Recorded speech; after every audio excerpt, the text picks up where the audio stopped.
vedare tinokuchingamidzai zvekare kune chimwe chirongwa pano paZim Facebook Secrets and Confessions. Tadzoka zvekare nemamwe mamessages. Ndikedzai tibva tapinda mumamessages edu atadzoka takakubatirai. Message yedu yekutanga yakamira sekudai so: hanzi makadi zvenyu mukoma, ndinokumbirawo kuti munge muchindiposterawo nyaya yangu makaviga chitupa changu. Hey mukoma, I really messed up and I am looking for anyone who can assist me. Ndambozama kuti ndike ndichibvisa nhumbu iyi but iri kuramba kubva apa. Nhumbu iyi haisi yemurume wangu, ndakatongohurawo mukoma Nashe, saka ndakabva ndazonakirwa nechihure paya ndokubva ndazonyengererwa nemurume uya wandainge ndichihura naye kuti tinge tichizorara tisingashandisirane dziviriro. Nhumbu ndokubva yabata paya. Mushure mekunge nhumbu yabata, murume wangu ipapo ainge asipo pamba.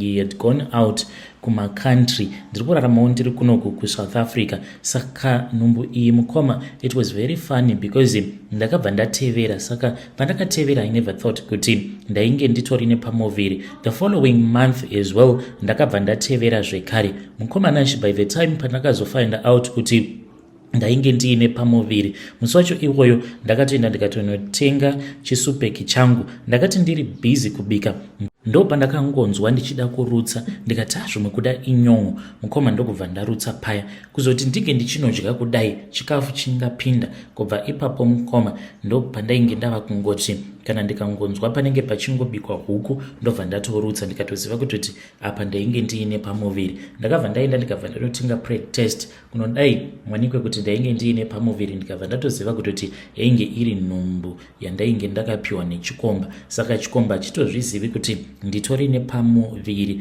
Murume wangu zvekarewo mukoma, iyewo haasi kutozviziva kuti ndine pamoviri. Saka ndambozama kuti ndinge ndichibvisa nhumbu iyi. Right now ndakazoenda kune chimwe chipatara ndikabva ndavaudza kuti ndainge ndichida kuita abortion. Saka vakabva vazonditi kana ndikada kubvisa nhumbu iyi inokwanisa kundiuraya. Vakangoti it's a high risk. So mukoma, ndo situation iripo. Ndanga ndambofunga kuti zviri nani kuti ndinge ndichienda kuzvima illegal abortion clinics, but ndinotya manje kuti kana ndikazoenda ikoko ndikazonofa, because kunyangwe manurses kuchipatara they cancelled me and they told me kuti kana madoctors vati it's a high risk, zvechokwadi it will be a high risk. Vakatoti there is a possibility yekuti unokwanisa kuzotozvara neoperation. Hii mukoma Nashe handichazivi kuti ndoita sei. Ndoudza murume here kana kuti ndomboramba zvangu ndakanyarara ndongoibvisa nhumbu yacho chinyararire. Mukoma, ndiri kutya kuti ndinge ndichichengetesa murume uyu mwana asiri wake,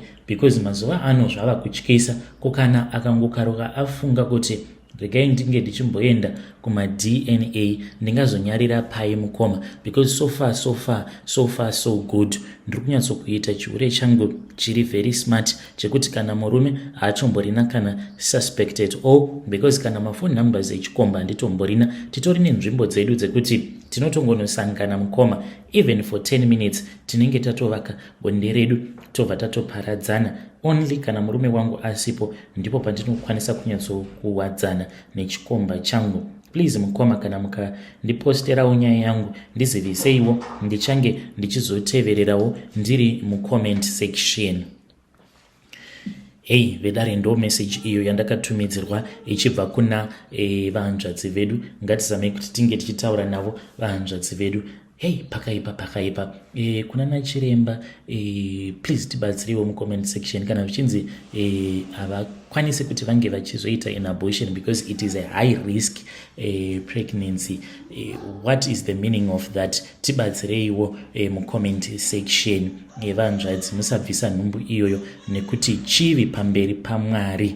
Regedzai tibva taenda panyedu inotevera. Nyedu inotevera yakamira sekudai so: hanzi makadi zvenyu mukoma, ndinokumbirawo kuti munge muchindiposterawo nyaya yangu makaviga chitupa changu. Pandainge ndichimbori kuZimbabwe, this happened almost 10 kana kuti 12 years ago. Ndainge ndichitawo zvekudriva makombi. Saka kwainge kuine vamwe vakomana ava vainge vachiita zvekubira vanhu. Vamwe vacho vaitofamba nekombi. Kana ukagara wapinda mukombi iyoyo unochitofungidzira kuti kombi iyi iri kuenda City Harare, zvokwani inenge iri kombi yematsotsi. Saka nerimwe zuva mukoma Nashe hwainge hwatova usiku. That was my last load. Saka pane umwe mudhara uyo akazongokwirawo kombi achindiudza kuti ainge achibva kwaMurewa ende ainge achienda kudziva raSekwa kwainge kuine rufu, achiti vainge vari bamunini vake vainge vashayika. Saka takataura paya and then he hired the taxi. Saka painge paine vamwe vakomana avo vaiitawo zvekuba zvekare vakabva vati vainge vachidawo kuti ndinge ndichivapawo transport sezvataigara tichingoita. Mukomana saka vakomana ava handina kana kumbogara ndavafungira kuti vainge vatotageta kuti vange vachizobira mundara uyu. Mukomanashi ndakati ndarova kombi paya, then ndakazongonzwa yava yohwe kumashure. Ndichinotarira kudai ndikabva ndatoona kutoti vainge vatomudzipa murume uya mukoma, instead yekuti varume ava ndinge ndichivaudza kuti zvavainge vachiita zvainge zvakashata. But ndakabva ndamisa motikari yangu ndokubva ndavati burukai mose. Mukoma ndakabva ndati kwaari mundara uya, burukai weshamwari because iwewe nevanhu vako munozivana. Mukoma ndakangomusiya mufesi uyu, but ndakazoti ndakatarisa nepaview mirror ndakaona achibayiwa nebanga. The very next day ndo pandakazotonzwa zvichinzi kwainge kuine umwe murume uyo ainge akanhongewa akapondewa. Handingakwanisa hangu kuti ndinge ndichikuudzai kuti zvinhu izvi zvakaitikira nechepapi chaipo mukoma, but kuti ndinge ndichizotaura manje kuti vanhu vakazviita ndivananhingi handina hangu kukwanisa kuzotaura. Umwe wacho akatoshayika gore rapera iro, umwe wacho ndiye wandakanzwa zvichinzi akazoenda kuAustralia mukoma. Handina hangu zvakashata kana kuti zvipoko kana ngozi, mweya yengozi yandinosangana nayo kana mumhuri medu, hapana kana chakashata chiri kumboitika, but ndingori nerimwe guilty feeling and I feel as if I have to tell someone. Ndokusaka ndazouya kwamuri pari zvino mukoma kuti ndinge ndichikuudzaiwo kuti izvi ndo zvakaitika. Kana mukaposta nyaya yangu mukoma ndizivise ndichange ndichizotevererawo ndiri mucomment section. Hey, vedare ndo message iyo yandakatumidzirwa ichibva kuna mukoma vedu avo. Ngatizamei kuti tinge tichitaura navo mukoma vedu ava mucomment section. You need to tell someone, you have to tell someone, because kunyangwe mukati hapana kana chiri kumboitika kwandiri, handina kana chipoko chandiri kuona, but kana mweya wengozi wasimuka unenge watosimuka. Let us try to speak with him in the comment section. Rekedzai vataenda panyedu inotevera. Nyedu inotevera yakamira sekudai so. Hanzi makadi zvenyu mukoma, ndinokumberawo kuti munge muchindiposterawo nyaya yangu makaviga chitupa changu kutaura kudai so mukoma. Ndine imwe friend yangu uyo ari kutonetsana nemurume wake. Why?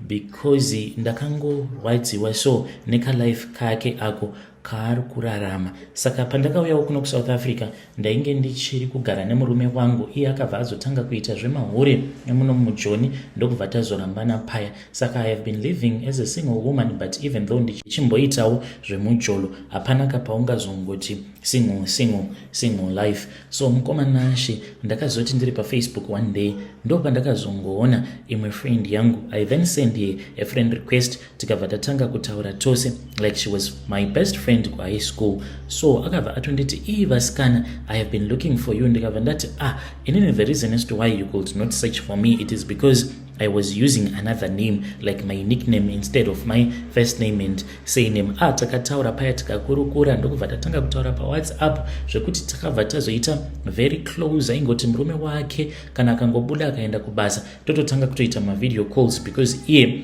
ainge asingashandi. Mukoma unyasokuona kuti munhu uyu ari kurarama a very good life apa isusu tiri busy tichingoshandiswa kumakitchen mukoma. Saka ndakabva ndazowana access nekuti ndinge ndichitaura nemurume wake. Ndakatozvikudza kuti kunyangwe akazonditsamwira nditombori nabasa nazvo semunhu wandainge ndichiziva kuti patainge tiri kuchikoro akamboita musikanzwa. Mukoma ndakabva ndabvunza murume wake kuti asi imi nhai bamukuru chimbondiudzai kuti sei makapusa kudaro. Munozviziva here kuti kumafriends efriend yenyu kuFacebook uko kune mamwe maex ake, vamwe varume avo vaitomborara navo. Munozviziva here kuti nhingi uya Edwin, not his real name, akatombomumitisa ndini ndakatoenda naye kune mamwe gogo akatobvisa nhumbu yaEdwin iyeye. Mukoma Nashe, murume wefriend yangu akarwadziwa akanditi tell me more. Ndaita kuwedzerera maspices. Yes, friend yangu yakamboita musikanzwa, but not to that level. Ndikabva ndati but munhu musamuudza, but even though ndainge ndisitomborina kana basa nazvo kuti azozviziva here kana kuti haana kuzviziva iye friend yangu uyu. So murume wacho mukoma akabva achizotanga kunetsana nefriend yangu kusvika pari zvinozvi. Iyewo friend yangu haachambotaure neni. She never asked me anything, but what I know is that they don't have peace at all in their home. Mukoma, ndiyo confession yangu yandiinayo. Vedare ndo message iyo yandakatumidzirwa ichibva kuna vahanzvadzi vedu avo. Mune hutsinye vahanzvadzi, wai muchiita hutsinye hwakadaro, but nesuwo vanhu we need to be careful. Yes, it is something that you would want everyone to know kana ukaitawo an achievement in life, but sometimes just live your private life. Onai manje munhu waizvakaramira kalife kako karibo, wava busy kutsvakana nemafriends, vanhu vawakasovererana navo uchiri kuchikoro. There are some things that you need to just say kuti you know, I was friend with Ningi, it was in the past, because mukuzonotsvakana nevanhu ndo pakuzoroyiwa ipapapa, because zvakaitwa navanzvadzi vedu ava zvakangofanana nekuti kungoroya munhu kwavakaita. How can you do something like that to someone who was enjoying her life with her husband? But sevanhu, we need to learn to keep our lives as secret as possible. Kana zvakamboitikawo kwauri uye zvekare kana wakambozviitawo umwe munhu, you can come to my inbox. Rekedza ichibva taenda panyaya yedu inotevera. Nyaya yedu inotevera yakamira sekudai so. Hanzi makadi zvenyu mukoma, ndinokumbirawo kuti munge muchindibatsirawo. Please, it is agent. Nemurume kutaura kudai so, takatobva mukutorovana. Chii chakaitika mukoma? Zvakaitika ndezvekudai, nerimwe zuva ndakangokaruka, ndangotanga kungosuspecta kuti murume wangu there is something that is going on with him. So usiku hwacho ihwohwo ndakabva ndazomuudza kuti ndainge ndisinganzwi zvakanaka, ndokubva ndakasika kurara. Saka iye ndakamusiya achiona TV. It was somewhere kuma 10 p.m. pandakazongovhunduka ndikabva ndamuka, ndikabva ndaona kuti munhu ainge asimo mumba. Mukoma akabva azodzoka. This was about 2 minutes later. Pandainge ndava kuda kuburuka pamubhedha, ndikabva ndaona munhu achipinda mumba, but ndakangonyepedzera sekunge munhu ainge akarara. Akangondidongorera mukoma, ndokubva anyahwaira, akaita zvekuvhura dhoo nekachigunwe kuti risazoita noise. Munhu ndokubva abuda panze, ndikatoziva kutoti there is something that is going on. Ndakabva ndamuteverawo mukoma Nashe ndichinyahwaira. Munhu ndingamuwana, munhu handina kumuwana. Mukoma ndopandakabva ndazongoenda kuseri, ndokubva ndaona murume wangu ainge akadongorera vavakidzani vedu, ende ndakatonzwa kutoti vainge vari busy vachiita bonde because ndakanzwa masounds. Mukoma murume wangu ainge akadongorera kuti ndinge ndichipopota. Mukoma ndakaona kuti zvainge zvisingaiti pamba paizoita noise. Mukoma ndakabva ndatungomuti kunhai muri kuitei? Akavhunduka mukoma Nashe. Chakandirwadza ndechekuti sikarudzi yake yainge yakatomira because ainge akangopfeka kaboxer short, ndokubva angonyara paya akabva afamba achipinda mumba. Ndakamutevera mukoma, ndokubva tatanga kunetsana. Takangonetsana but zviya zvekuti tisingadi kuti vanhu vange vachizviziva. Mangwana acho makuseni akamukira makuseni ndisati ndatombomuka, munhu ndakazoona asisipo pamba, akatoti ndaenda kubasa ini. Kusvika pari zvino mukoma nemurume hatisi kunyatsokuwirirana. Saka ndakamubvunza kuti naimi kumakazviitirei kasi munomuchiva mukadzi uyu?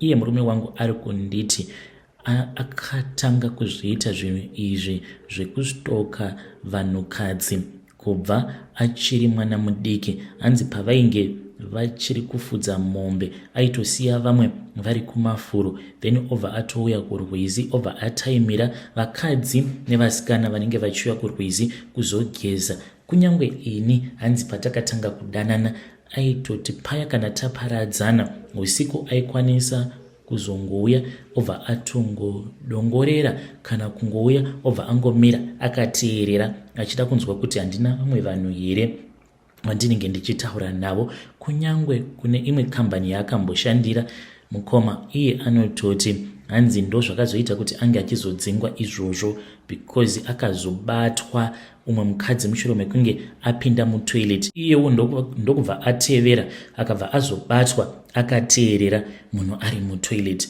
ndokubva adzingwa for sexual harassment mukoma. So handizivi kuti murume wangu angabatsirikana sei kuti iye atori nemental health problem here, because akatonditi mukadzi uyu tariraone kuti haana kana kutombonaka sezvawakaita, but ndo zvanditongori, ndinotongonakidzwa kana ndichita iyoyo yavanoti stalking.